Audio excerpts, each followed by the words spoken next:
ఆంధ్రప్రదేశ్ రాష్ట్ర రాజకీయాలలో సీనియర్ నేత, కాపు ఉద్యమానికి ప్రధాన ముఖచిత్రంగా గుర్తింపు పొందినటువంటి మాజీ మంత్రి ముద్రగడ పద్మనాభం కన్నుమూశారు. కొంతకాలంగా అనారోగ్యంతో హైదరాబాద్లో చికిత్స పొందుతున్నటువంటి ఆయన తుది శ్వాస విడిచారు. తెలుగుదేశం పార్టీ, కాంగ్రెస్ పార్టీలో కీలక బాధ్యత నిర్వహించినటువంటి ముద్రగడ కాపు రిజర్వేషన్ల ఉద్యమంతోనే రాష్ట్ర రాజకీయాలలో ప్రత్యేక ముద్ర వేశారు. ఆయన మరణ వార్తతో రాజకీయ, సామాజిక వర్గాల్లో విషాద ఛాయలు నెలకొన్నాయి. పలువురు రాజకీయ ప్రముఖులు ఆయన మృతికి సంతాపం వ్యక్తం చేస్తున్నారు.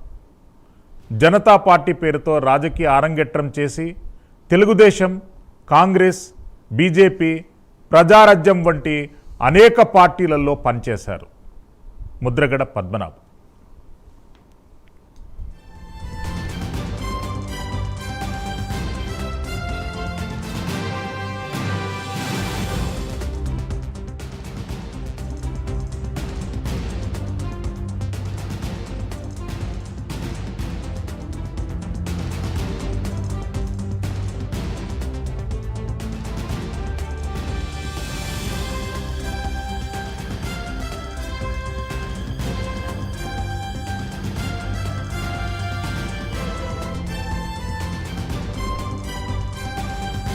ఓకే,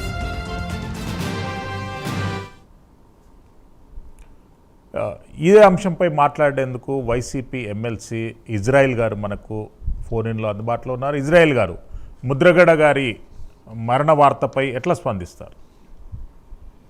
నమస్కారం అండి. చాలా దురదృష్టకరమైనటువంటి విషయం.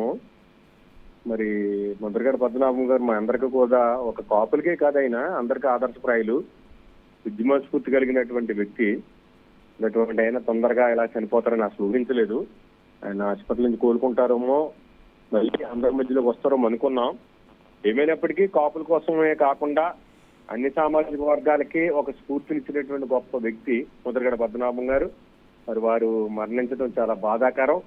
వారి ఆత్మకు శాంతి కలగాలి. వారి కుటుంబ సభ్యులకి నా ప్రగాఢ సానుభూతి తెలియజేస్తున్నానండి. yes, thank you.